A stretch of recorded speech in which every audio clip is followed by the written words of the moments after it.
Cityline, whether you're a makeup maven or just a beginner, chances are you are not cleaning or replacing your cosmetics as often as you should be, and that can wreak havoc on your skin. So Shobana is here to help you deep clean your beauty routine. Hey, Shobana. Hey Tracy, I am so excited today to declutter, clean and sanitize and organize makeup. It's like my first love, so I'm very excited. Oh my gosh, so we're going to start with step one. We're going to Marie Kondo your beauty products. So I want you to grab your products from your purse, your pockets, your bedroom, and your vanity and bring them all together. And we're going to create 4 sections. 1 is going to be products that you use daily. You want them to be accessible. 2 are products that you're only going to be using occasionally. 3 are products that you should part with, but in case you're a makeup hoarder like me, you might not be able to. And last one is the products that you should really throw away. And the goal of this at the end is to really create an accessible makeup vanity or unit that is easy to use, that's clean. And this one is a cute little caddy that I found. So if you want to hide in the closet to get away from your kids and do your makeup, moms, which I know many of you do, this is it.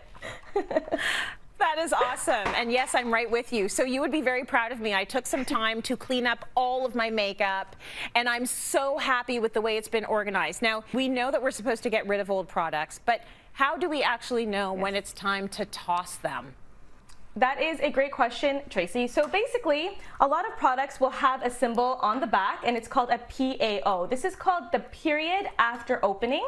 And basically, it looks like this, like a jar with a lid open, and it has a number next to the word letter M. So for example, this product has 24M, which means that after I open this product, it's good to use for 24 months.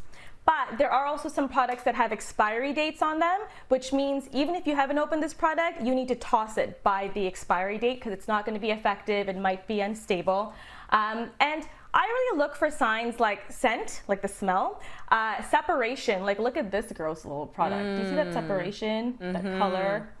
I'm sure that I could shake it and it'll probably become solid, but it is not good to use. And there are definitely ways to prolong the use of your products so they don't expire too fast, like not putting your hands in the jars, putting the jars on really tight, and keeping your makeup and your brushes outside of the bathroom because there's so much humidity in the washrooms and bacteria really can build up and just totally degrade that product. So we're gonna play a little game, Tracy. It's gonna be called Can You Guess the Expiry Date? Are you ready? I am ready. Okay. 1, foundations. Oh gosh, the time's going. I'm gonna say 24 months.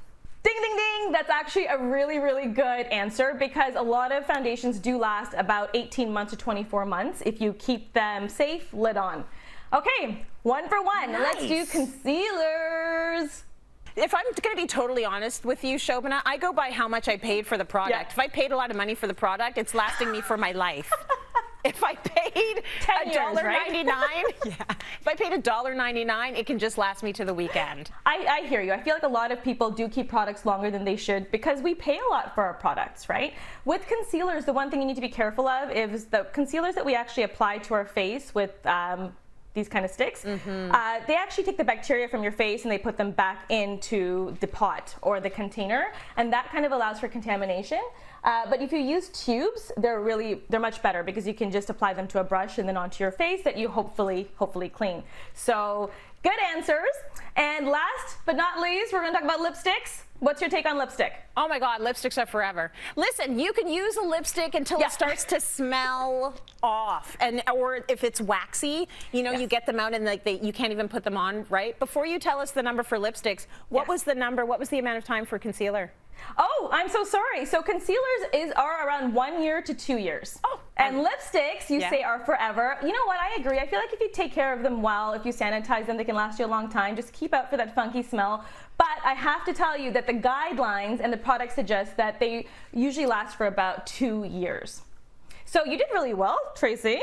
But if we move on to powders, it seems like they can last forever, but they usually last for a few years. You just need to make sure you keep them clean with using clean brushes so you don't get those ugly oil streaks.